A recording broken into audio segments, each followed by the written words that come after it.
Focus on health and vanity will follow. Before training with Enterprise, I had been doing quite a few different challenges. I'd go all in, but then at the end I was just kind of like feeling pretty flat and not getting the results that I really wanted.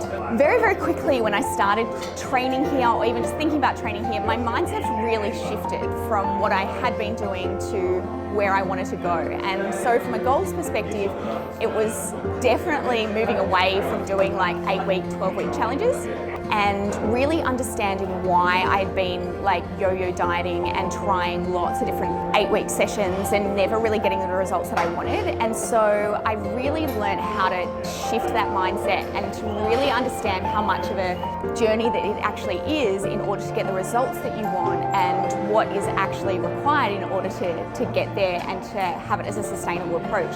So I feel like we hear all the time in the fitness industry, like you've got to do things sustainably, and we know that, but it doesn't usually actually land with what I learn day to day that I'm now learning and applying on how to actually make this something that's consistent for the years to come. So that's a huge thing, I think, for a mindset shift for me, as to moving away from doing a lot of the yo-yo dieting and the 8-week training. And the second thing really does come down to nutrition.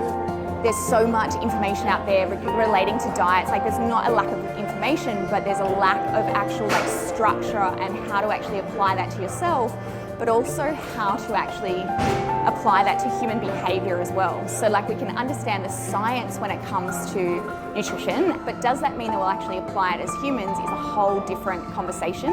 And so really understanding how to actually apply it to yourself, to your own human behavior and your own desires for what you want and social life and how to actually get it to work is a whole different story. So that's something that's been massive, and I'm finally not on a plan that's really restrictive. I've been able to bring carbs back into my diet. So yeah, it's been really liberating to be able to have a much stronger mindset around my nutrition and actually understand how it works. I don't really care so much about where I'm going from a vanity perspective now. It's much more about health. It's about being sustainable and actually really just getting back to being an athlete. That's my biggest sort of goal. Being back at Enterprise is, yeah, all about just being an athlete, feeling strong and fit again.